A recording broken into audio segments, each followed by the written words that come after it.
So my name is Andrea Nikolai, and we're talking growing and cooking unusual herbs and spices today, and this includes some edible flowers.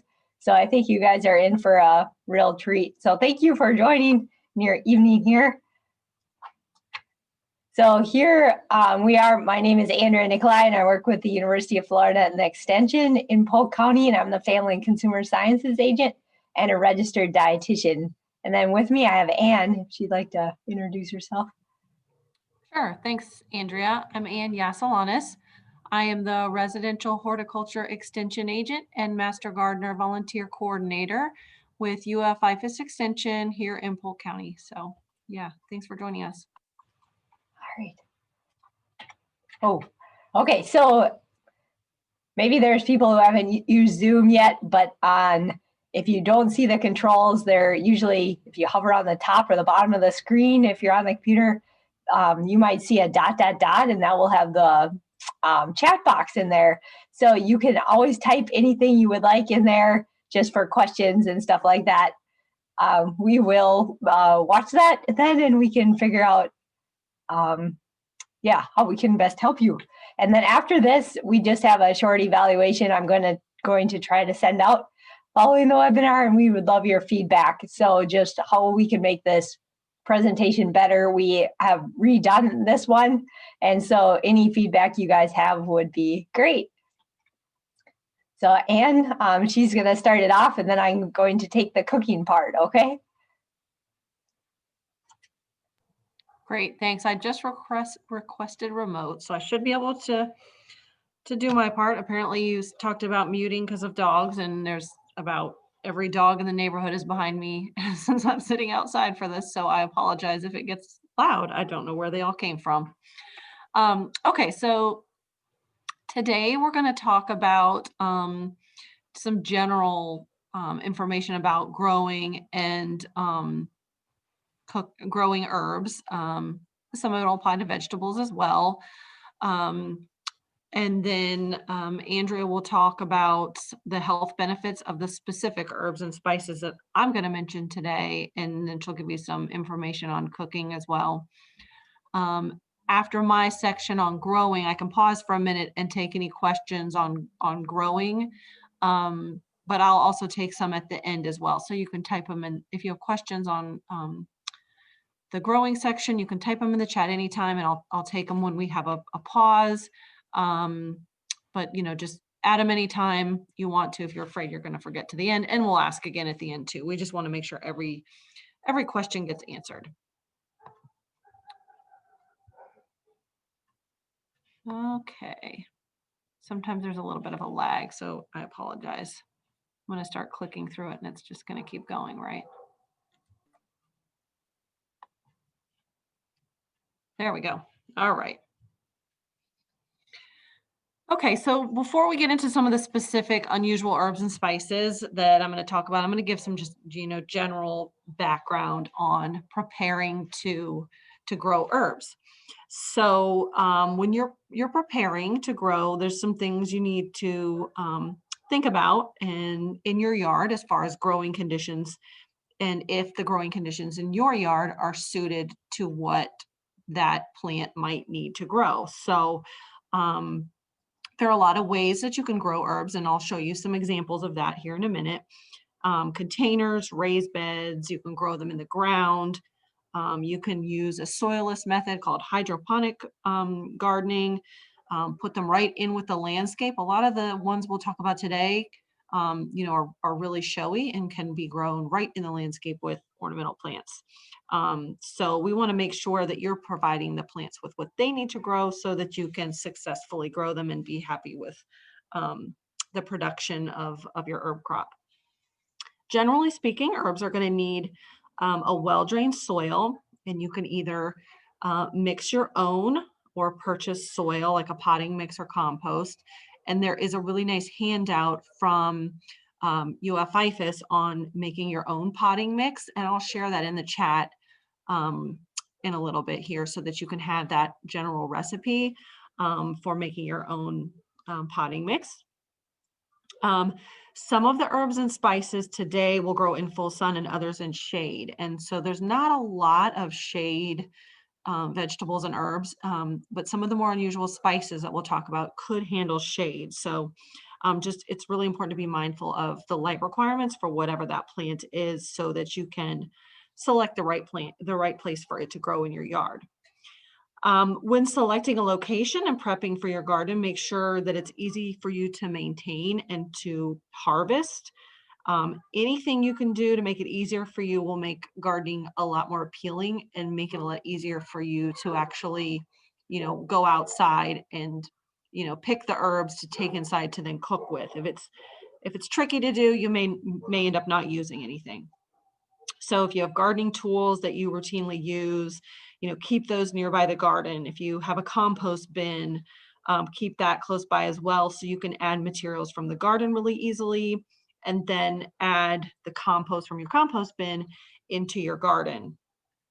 And then thinking about use in the kitchen afterwards, making the trip from the kitchen to the place you're going to harvest your crops. Make that easy also. So if you're in the kitchen, is it going to be easier for you to run out and grab something if you last minute want to get ginger or turmeric or parsley or whatever it is that you're growing?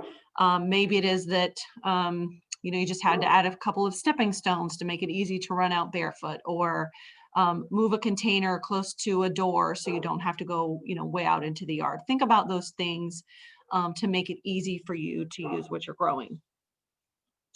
And then just like with any plants in your landscape, make sure you have enough room for what you're deciding to grow. Again, today we have some unusual spices that grow a little bit differently than the herbs that we may be used to.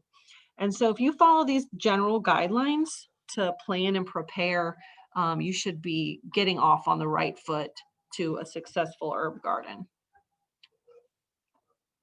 Selecting a site is really important. And again, because of the different types of plants that we're going to talk about today, um, you may not even just have one site. You may need to select a couple of different sites and a different couple of ways to grow these plants today, because some will require sun and some will require shade. So again, make it easy and convenient for you to harvest the herbs, as well as providing them with the sunlight they need. Close to a water source is always nice because they probably will need some sort of supplemental watering. So think about making that easy as well. Nearby a hose bib, easy to connect to micro irrigation. Something like that is really helpful.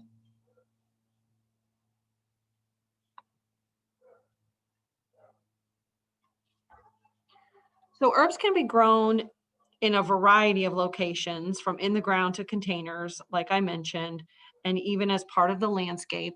So you can see here the number of different ways that might work for you.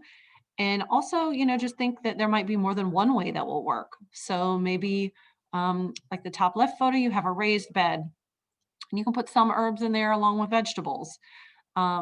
Maybe like the top right photo, that's a big rosemary plant. Maybe your raised bed is too small and you can plant your rosemary right in the landscape as you would, and use it as you would like a small shrub or something like that. I mean, many of them have a nice ornamental quality and are really easy to use and look really nice in the landscape.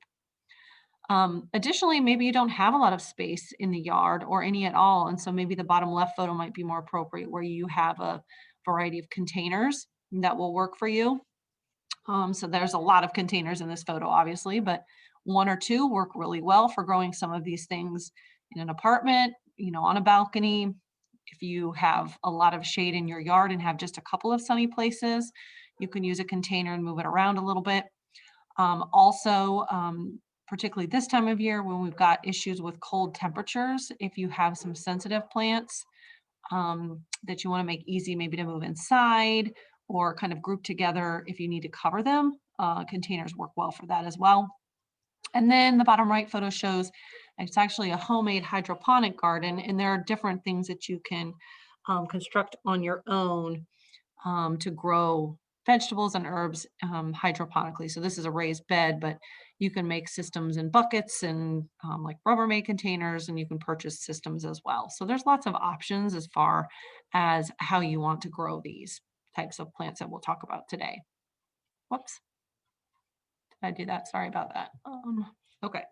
So propagation. So how are we going to start these plants? There's um, a couple of different ways. We can certainly select seed for both annual, which is a seasonal herb, or perennials, which would be an herb that will last multiple seasons. Um, Particularly as we're talking about unusual herbs and spices, you may need to look for seed, perhaps a mail order type of seed. And we have some good seed sources for you I can share at the end. Um, there also is the option of purchasing little starter plants at a nursery. If you know they have what you're looking for, that is totally fine. Cuttings are another way to start our perennial plants. So if you have a friend or neighbor that's growing something you'd like to grow, a cutting is a good way to go. You can see in the picture there where there's a cutting rooting in some water. So that would be about the size of a cutting you would take to get it started and then grow in your yard. And then division. So basically that is the picture on the bottom right there, where you're just kind of dividing up a larger size plant into multiple smaller plants. So again, if you have that plant, you can divide it and move it in a couple of different places in the landscape, or if you have a friend or neighbor, that would work well also. So there's a couple different ways you can get your plants growing. Whoops. There's a lot of different ways to design your herb garden as well. A themed garden is fun if you're not really sure, where to start. That's an easy option. There's lots of good ideas. You can do themed gardens like this in a container even. So these are great for little spaces as well. I would suggest that you grow what you like to eat, or maybe something you want to try. So perhaps if you found a good plan for a themed garden, but there's a couple things in there you don't want to eat, you can sub it out for something else even. Many of the herbs and spices we're going to talk about today are great for planting in the landscape because they're large and showy. And so maybe they would be more useful like this, where they are planted in the landscape. So the plants that you see here are, they look just like an ornamental plant in the landscape. So when you can plant an edible plant in the landscape, where you kind of get a double, bang for your buck with your plant, I guess. So it's attractive and looks good in the landscape, but it's also something that you can eat. That's really fun and really nice, and adds a lot to your landscape as well. And there's a number of plants that we'll talk about today that will work for that. Of course, we talked about containers. I like this picture here on the right because it shows kind of a combo of both containers and raised beds. So I think there's a couple different options for that. So you can see the vegetable garden part of it in the raised bed has vegetables. I mean, I think you could do herbs there as well. But the reason I like the little containers kind of placed in there, it's unusual, looks a little bit different, but that could be an opportunity to add, again, something that could be frost or freeze tolerant, has to be moved for frost or freeze. So you could easily cover that container or move it real quickly. Those are also options for maybe some of the edible flowers we're going to talk about. So think about those containers there containing flowers, and how that would really add a nice pop of color to maybe a vegetable garden that's usually got lots of green or something in it. So I think that's kind of a nice inspirational photo, and really easy, for lots of people to do. Um, Growing herbs in containers is something a lot of people like to do. You can place them along driveways, walkways, patios, porches. Hanging baskets work really well for a variety of herbs. Also, they can be taken indoors if you're interested in growing herbs indoors. They just have to have enough sunlight to be able to grow. So you'll have to watch them really carefully if you decide to grow your herbs inside in a window. And I would suggest taking them outside every once in a while, water them outside, that sort of thing. Give them a little vacation from sitting inside by the kitchen window. Um, Fertilization and soil preparation of herbs is really similar to that of vegetables in containers. Well-drained soil, you'll have to water it more frequently than plants that are in the ground. And then the potting mix that you use will have to be replaced every year. So just remember that. And you can throw it in your compost pile so it's not a waste. Okay, so we're going to talk now about a few of the unusual herbs and spices that we can grow here in our gardens in Central Florida. And then Andrea will discuss these same herbs and spices and how to use them in the kitchen and all of that. So I'm going to introduce you to a few of the fun ones we can grow. So this first one here is bay leaf. This is one that a lot of people are very familiar with. Um, in our area, it is a small to medium-sized tree, can grow to about 12 feet tall. And you can see here they're growing in container. So they grow really well in containers, large containers, or in the ground. You can pick the bay leaves early in the day and dry them quickly. It's suggested that they're dried under a weight so that they will be flat, otherwise they will curl. And it's said that drying the leaves enhances the flavor. And I think Andrea can talk more about the flavors of a fresh versus dried herb very easily. Okay, this next one apparently is now a controversial edible. Comfrey is a unusual plant. I don't think it's very common. We actually grew it in our demonstration garden in our office in Bartow for many years. So it was a perennial herb that kind of just looked like that all of the time. So actually, we actually preferred it for an ornamental plant because the leaves are kind of large and textured. They're sort of um, fuzzy, so they look really nice in a shady landscape. So this is a shade plant. You can start it any time of year. You can use root or crown cuttings. It's clumping like you see in the picture. And you can cut it back in the springtime. It's suggested cutting back in January, February, but we never cut ours back and it just kind of looked like that all the time. And um, looked really nice. So it was really a fun one to grow because it was an unusual herb and also had that great ornamental quality. And it is eaten as a cooking green. And like I said, Andrea will talk a little bit more about that. I guess you have to be careful with how you cook it with some new information that came out. All right, this next one is fennel. This is another great one that can be planted in the landscape. The bronze fennel in particular, which is the one on the top photo, is really attractive and really pretty. So you can sow the seeds of fennel in September, October, but with anything that creates a big bulb like a fennel, it takes a long time to harvest. So about 100 days to harvest. And the fun thing about fennel is that they are a host plant for swallowtail butterfly. So there are a number of herbs, fennel, dill, parsley, that our butterfly larvae also feed on. So just a word of caution as you harvest, make sure you're looking out for those little guys on there. And try and save some of your herbs for them if you can. Plant a couple of extra, but just be mindful that if you see something chewing on an herb, it might not be a caterpillar that you really want to kill. It probably is just a butterfly larvae feeding. So identification of the pest is always really important before you decide to spray something. Cardamom, this is a fun one. We also grew this in our demonstration garden landscape for quite some time. This is a cardamom, a tropical perennial plant. It looks really similar to ginger when it's growing in the landscape. So it's got a very similar looking leaf. I would say the leaves are a little bit smaller and more narrow than a ginger might be. It can be affected by cold temperatures. So this time of year, you'd have to be careful growing it and protect it if the temperatures get low. It produces a really small whitish yellow flower that you can see in the photo there. And then from there, the seed pod is formed. And those are what you would use in cooking. So you can dry the capsules in the sun or in the kitchen or use to sow new plants. Here's our ginger. So we have a number of these kind of tropical looking spices that grow in the shade that are sensitive to cold weather. So that's what we've got here with our cardamom and ginger. And we're going to talk about turmeric as well. And they're all very similar that way. This is a perennial herb ginger. There are lots of ornamental gingers.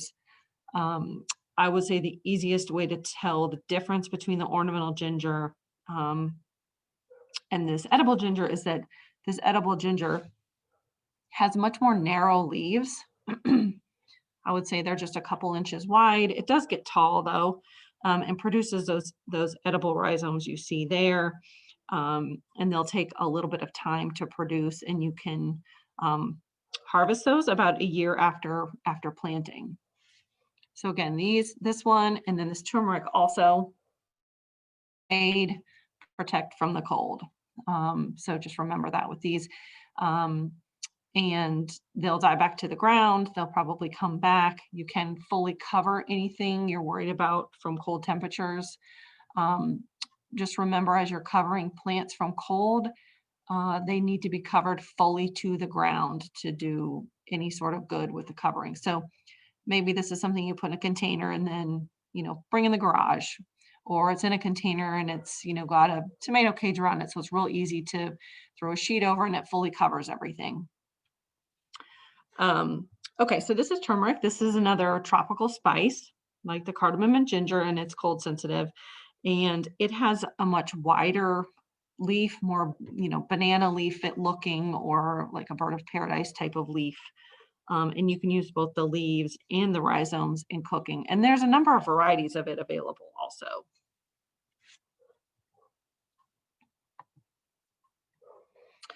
This next one is lemongrass. This is an easy one to grow here. It looks really good in the landscape, so you can use it as an ornamental plant here. This is cold sensitive as well.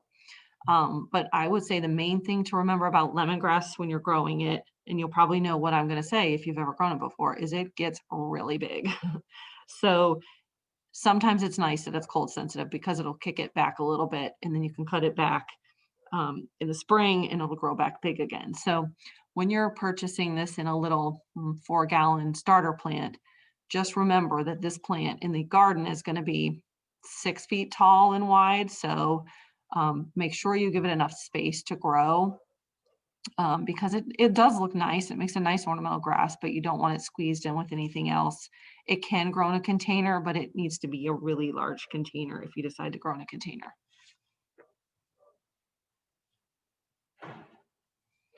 All right, this is garlic. Lots of people are familiar with garlic as far as the herb goes, but there is an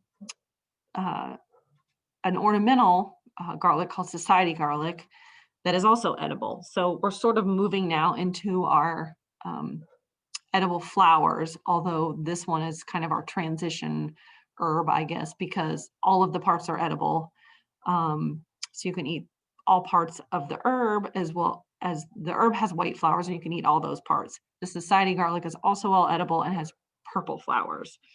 So you can eat both of those. Again, society garlic is nice because it's a drought tolerant landscape plant. You see it in a lot of landscapes and mass plantings. It gets about 12 inches tall and wide, with the purple flowers maybe growing at about 2 feet. The herb garlic with the white flowers is a little bit smaller, about half the size of that. The important thing to remember, if you do use society garlic in the landscape or the herb garlic in your landscape, is that it has a garlic odor. So be mindful of where you plant it. So maybe not the best plant to, line your front walkway, unless you want your visitors to be greeted by the smell of garlic, which maybe you do. Some people don't, but it can be pretty strong. So just be careful where you plant it in your landscape. This is a fun, cool season annual edible flower. You can start it from seed. You can see here the colorful flowers. All parts of nasturtium are edible: leaves, pods, and blooms. It can die back if there's a freeze. So again, something that needs to be protected. You can see the really unusual shape of leaves. So the leaves are really cool to add to salads and things just because of their interesting shape. They're kind of round, and the stem comes from the middle of the leaf. And there are variegated varieties of this too that have a lot of white veining in them that are really, really pretty. So flower colors orange to yellow to red, real easy to start from seed in the spring through the fall. Not a lot of pest problems. And then the pods that are also edible develop about 4 months after they have been growing. Another cool season edible flower is pansies. So pansies and violas are something that you can plant now all the way through the spring. The violas are smaller. They're typically less than an inch across, and the pansies are going to be maybe like 2 to 3 inches wide. Lots of different colors. So reds, whites, purples, yellows, oranges. So the pansy flowers, some of them have a dark center.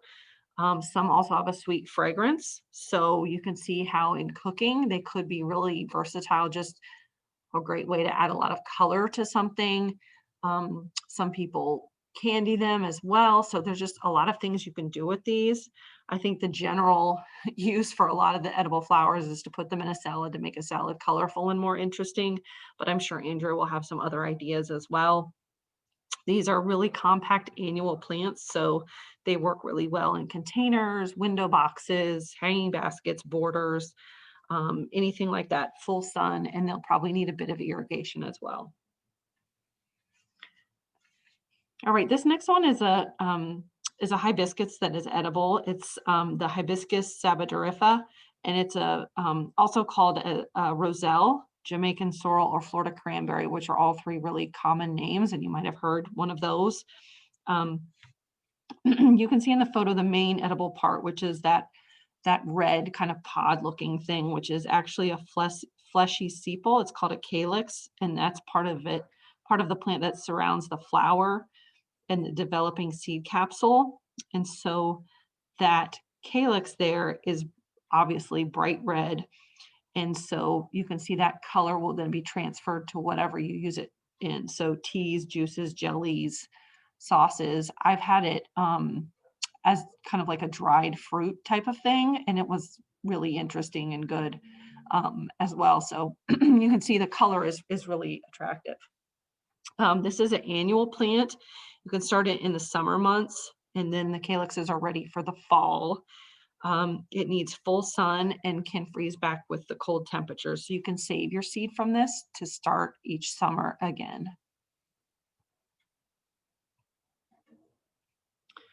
This next one is lavender. I know people try lavender all the time. This is not the best place to grow lavender, but if you're going to try and grow lavender, you can try it when there's less humidity because it likes sunny, dry locations. So the dry location is often our tricky part to get it to grow. So a lot of times a container is the best way to grow it, and you really, really have to monitor your soil, make sure it's well drained, minimal water, really be careful if we have a lot of rainfall and that sort of thing. So dry soil is the main thing to remember with growing lavender, but it is really attractive and really pretty. And the light purple flowers and the light fragrance that it has make it really fun to cook with as well. When we talk about harvesting our herbs and spices, so this is mainly for these more annual herbs here. We're going to talk about picking them before the flower heads develop. So you can see in the picture here, that's the flower starting. And so if you want the herbs to keep producing and maintain their flavor, you can pinch off the flowers. If you pinch off the flowers, you won't have seeds. So just be mindful if you're ready to collect seed to save for the next gardening season or something, you'll need to let some of the flowers go so that they can produce seed.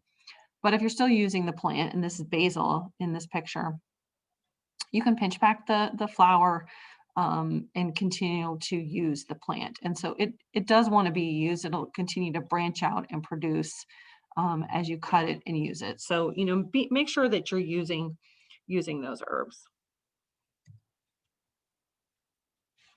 And think about, do you want to use your herbs right away during the week, dry them for later?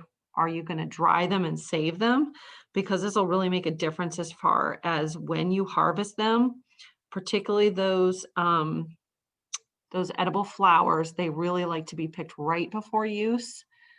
So some of them, even if you're planning on using them at dinner time, even picking them in the morning is a little too early. But there are some things that you can do to preserve them, sticking them in water and that sort of thing. Not washing them before you're ready to use them will help them keep their nice shape and color.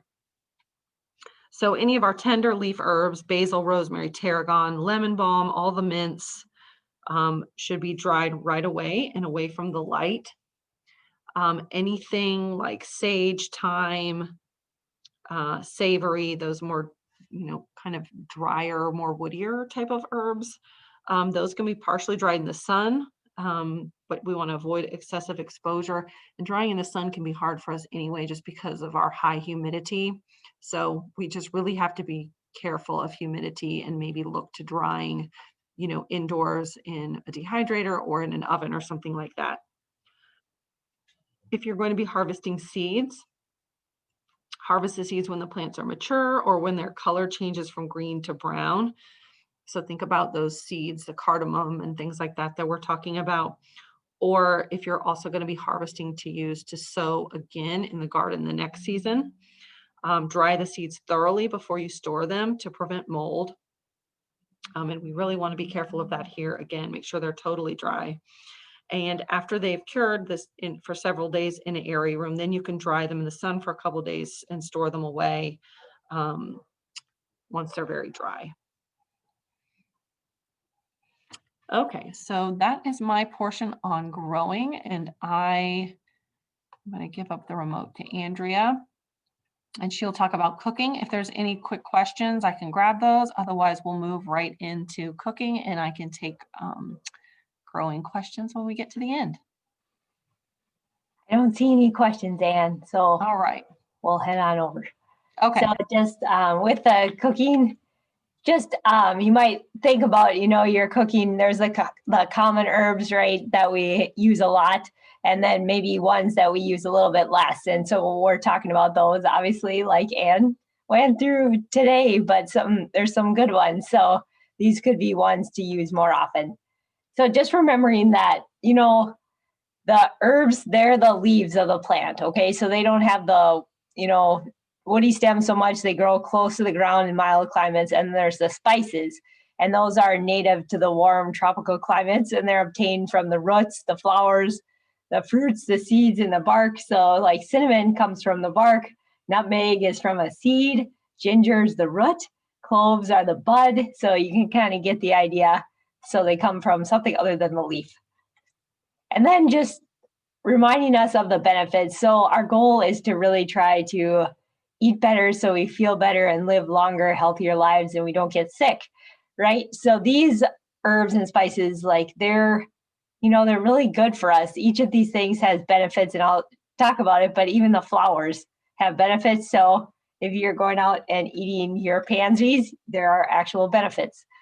And so they add flavor, enhances the food besides just the benefits themselves, but it encourages, just different lifestyle changes, because we're working on this stuff, reducing the fat and the salt and the sugar by using different spices. We can do that, because they don't, like spices in themselves, they don't have the calories, and they don't have salt unless you're using something like celery salt, which adds the salt, or garlic salt. So hopefully today, you'll be deterred from using garlic salt and just use the real garlic. And then you can reduce the sugar too by adding things such as ginger, which Anne talked about, which would be a warming spice. So it's kind of has that sweet, reminiscent flavor. And then just reminding us of forms, it comes in some different forms. You can get them in fresh, sun-dried, freeze-dried, or ground. And the whole herb, it's more aromatic than the ground is. So, sometimes recipes will call for a pod or a clove or something like that, and they want you to break it then. And it's because, it's lots more flavor when you're doing it just from that usually, unless they're really fresh ground. So storing and washing, then you want to store them, just in some container to keep them safe. And then fresh ones, just like Anne talked about, they can be in a perforated bag in your refrigerator for a few days, and then washing them just before using, patting with a paper towel. And it's kind of interesting just about how long they last, just, if you think about them, if you wanted them to last for a really long time, they'd be the dried, and, they never spoil or lose flavor or aroma.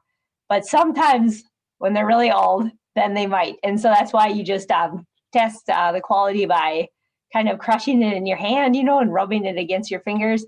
If you can't smell anything, then, maybe it's time to replace that.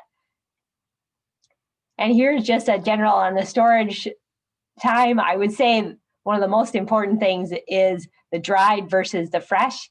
So if a recipe calls for a fresh herb and you only have the dried, you'd want to reduce it by about a third.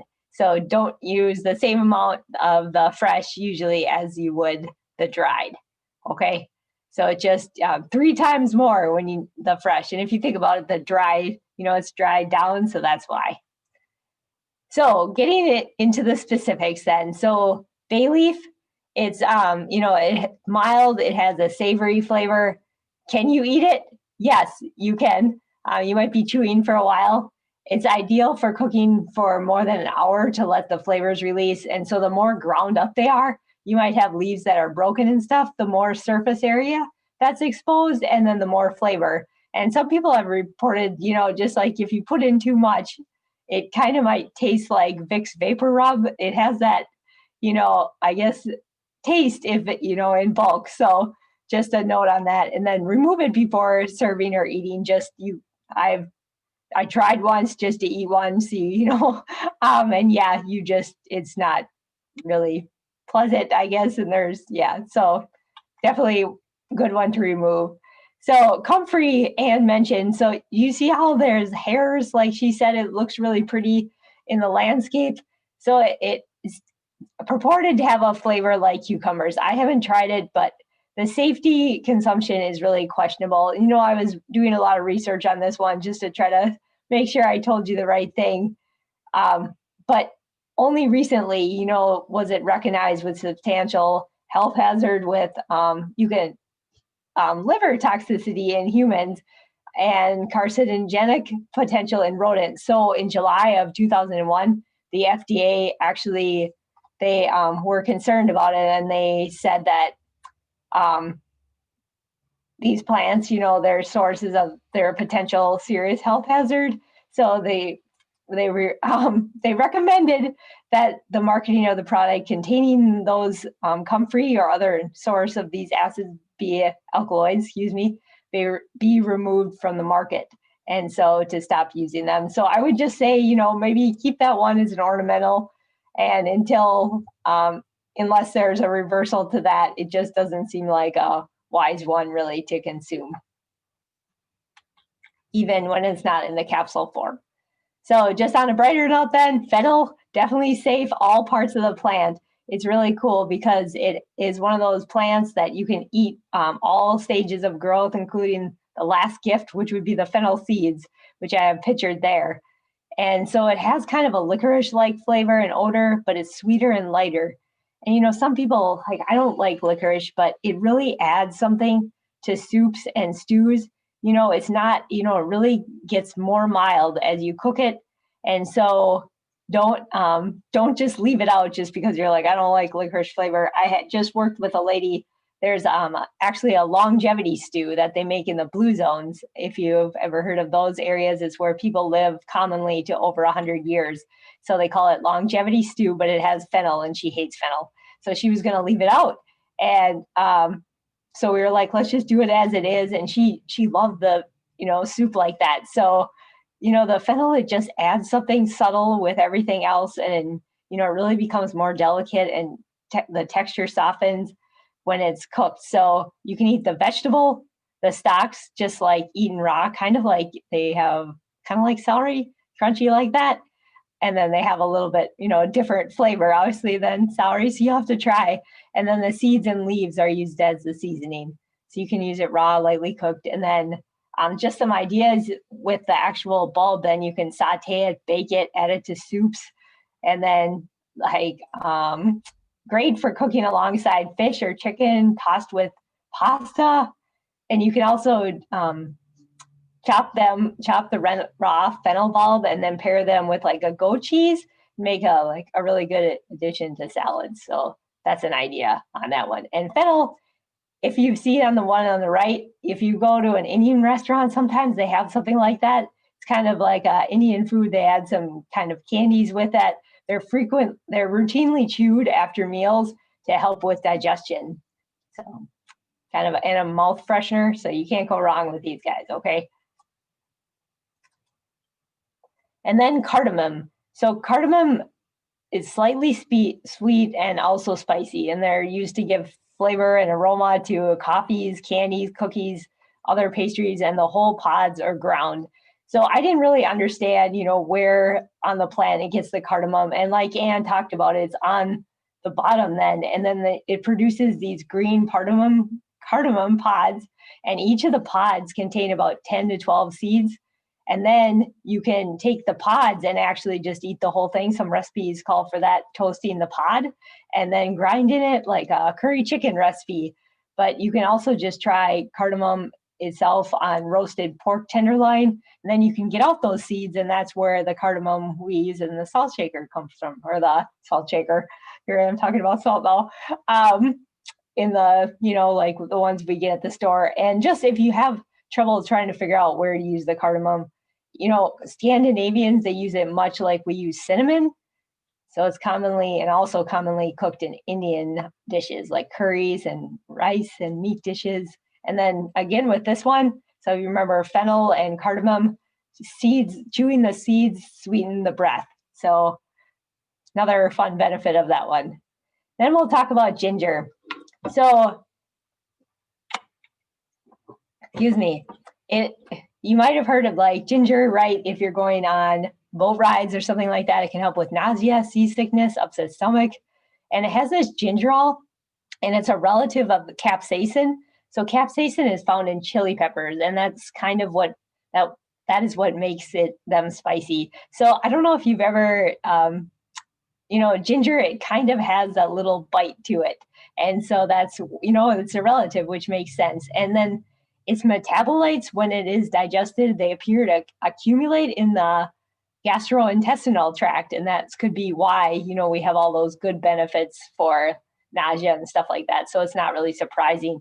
But it looks like it can also help with a lot of other things too. Just antioxidant, help protect tissues from damage, inflammation. So if anybody has arthritis, this would be another good one. Asthma, dementia, so helping with your brain, diabetes, cardiovascular disease, cholesterol. So this one would be a great one to try to include. And if you're wondering, how do I do that? So you get the ginger, and then you can add it ground ginger. You can buy it at the store or anything, or, hopefully you're growing it ground ginger to vegetables like sweet potato and carrots. That goes well with that. Or it goes well with fresh fruit too, such as peaches. And you can boil it and make it a ginger drink, just like a ginger tea, which is in the bottom one. I went to Sri Lanka and we had that. They served us that every morning.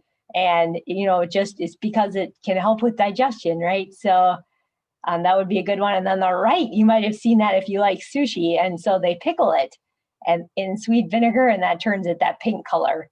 And then gingerbread was a popular with the Greek Romans. And so ginger, it has a very thin skin. So you can actually just freeze the root, and then you can take it out and, you just peel off with the back of the spoon that the skin, and then you can chop it and use it as you would like. Then you can just put it back in the freezer. Turmeric, so that's another super one. The yellow pigment, it comes from that curcumin, and that is just looking like it has a ton of benefits for us. So helps with tumor, helps with inflammation. So that's like arthritis, really good for this. And this, if you're having any pain, sprinkle extra turmeric on your foods. And I've seen it used on anything from oatmeal to egg salad. If you're roasting vegetables, you can add it with anything. I have a coworker, she does add it to anything. And so, sometimes people use it in place of saffron because it's a little bit less expensive, but it has a ton of benefits. And then to get all those benefits, if you can enjoy it at the same time you're using black pepper. So I don't know about black pepper and turmeric in your oatmeal, but you can do it. And so then it really helps increase the bioavailability of it, because it's usually kind of poor by itself. Okay, but just antioxidant, anti-inflammatory. Yeah, very helpful if you want to prevent aging. And then here are just some other things we kind of mentioned. osteoarthritis, that could be a good one. Like if anybody has knee pain, this one would be a good one. Some research shows that taking these extracts, alone or with other things can reduce pain and improve function with people with knee arthritis, excuse me, and it worked about as well as ibuprofen for reducing the pain. So that is pretty cool. So just thinking if you could grow this then, and then just do kind of the same things, just trying to incorporate it, it's going to have at least a milder effect. And here you kind of see some pictures of it. We have it growing at the extension office, so you can see how it grows. And isn't that cool? The third one, how it shoots up like that. So just, you can actually eat those leaves too. They are kind of like I was talking about the bay leaves, that you might be chewing them for a long time. So, but, so I don't, you can go at it, but they're also used as a wrap. And they have like turmeric, it kind of has a little bit of a bitter taste, a little sharper, which people don't necessarily like. But if you cook it a little bit, right at the beginning of your dish, then it'll kind of tone it down. And it keeps well frozen, just like we were talking about. You can just keep it in the freezer. And then it has that papery skin again, so you can just kind of peel it with the back of a spoon and then use that. So here are just some other ideas. Smoothies, cups of rice, omelets, adds to curries, Indian cuisine. And then about 1 inch of that fresh. So if you get it and you get the root, it's about equal to 1 tablespoon grated and 1 teaspoon ground. And then the leaves, like I mentioned, can be used as a wrap. Here, I'm using them as a base. So if you guys have the holidays coming up and you have turmeric growing, I used them as you see the kind of like the placemat there. Lemongrass. So that's one other one we have. It's like antimicrobial activity. So it looks like it can help prevent bacteria, and it's often used in soups. So you might wonder exactly how you would, use this thing.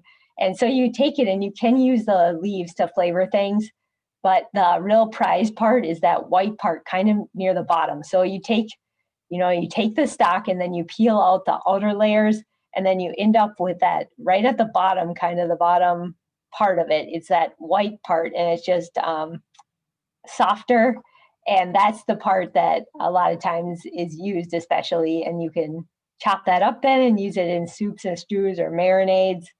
And then you just want to remove that right before serving. You can try to eat it, just you might be chewing again for a while.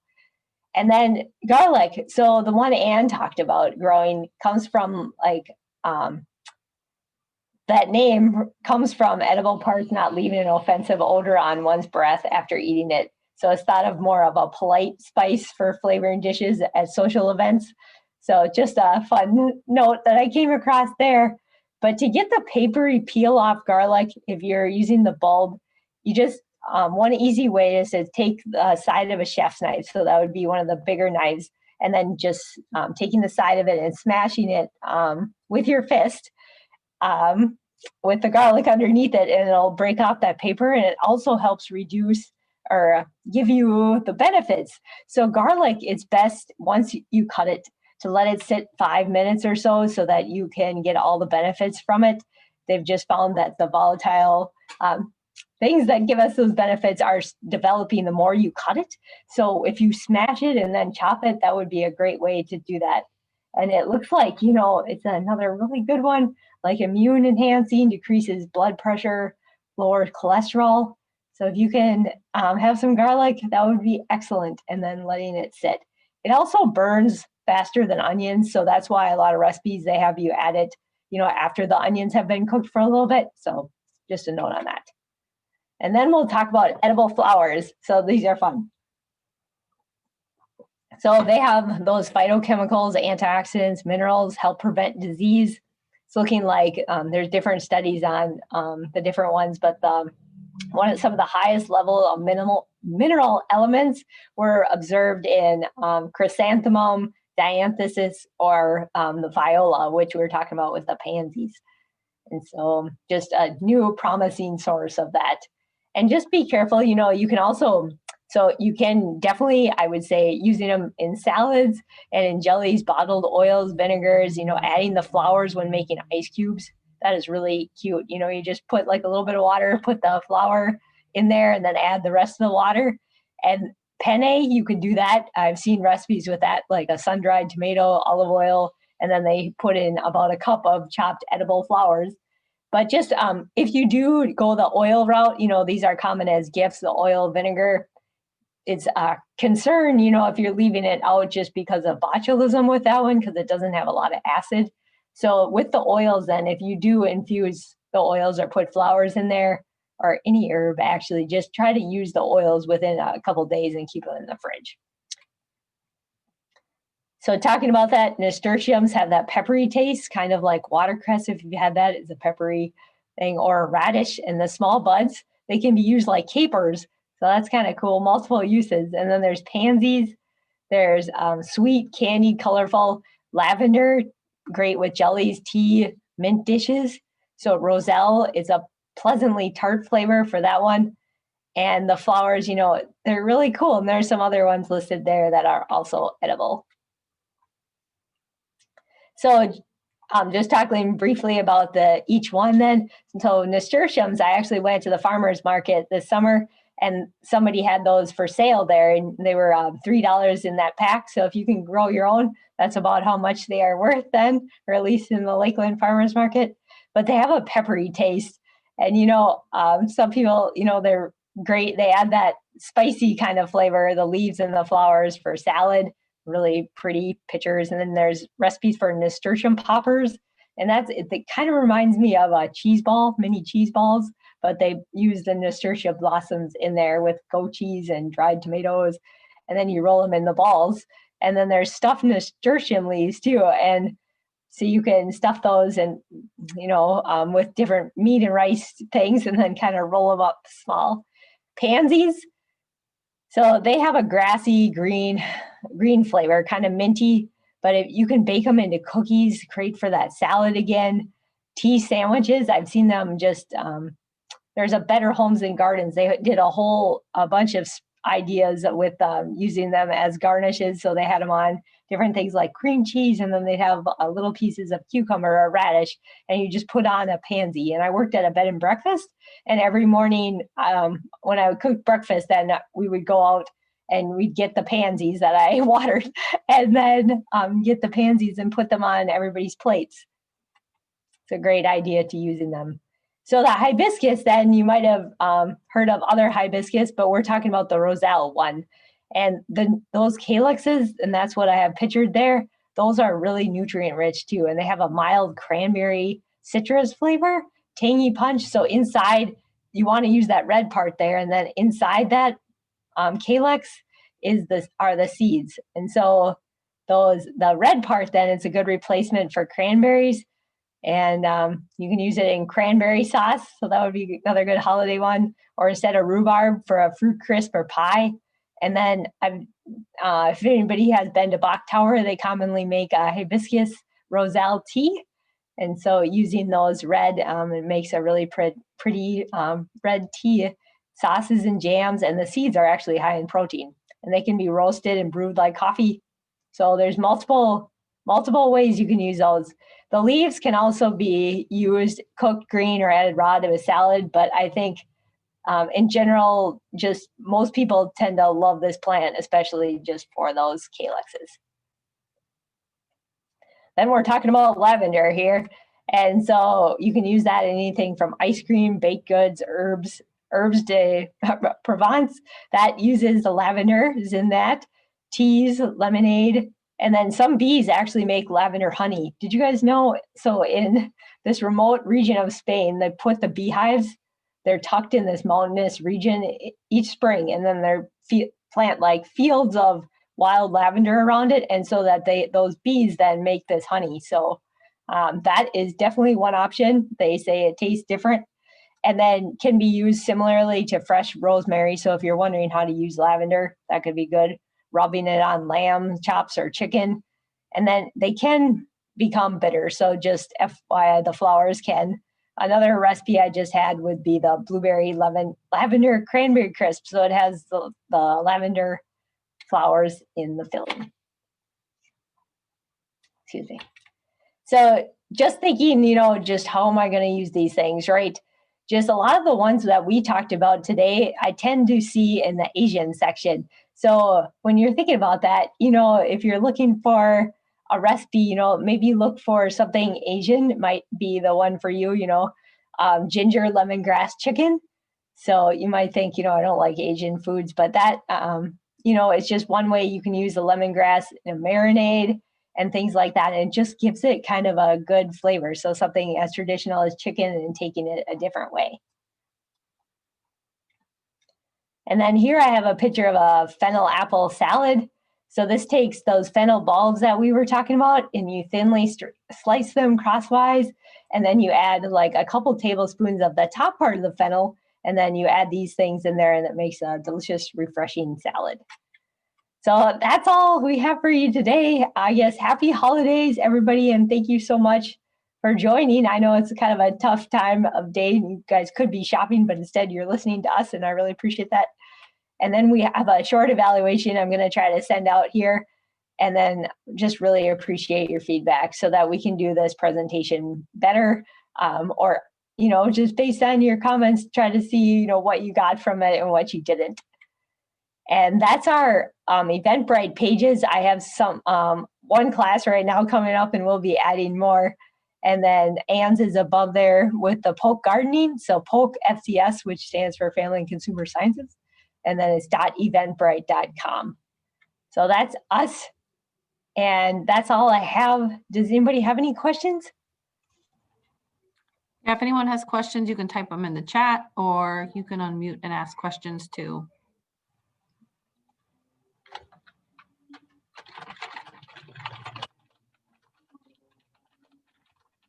And any gardening and landscaping questions, if you have them at a later time, our plant clinic is open, and you can call or email questions to the plant clinic if you have those as well.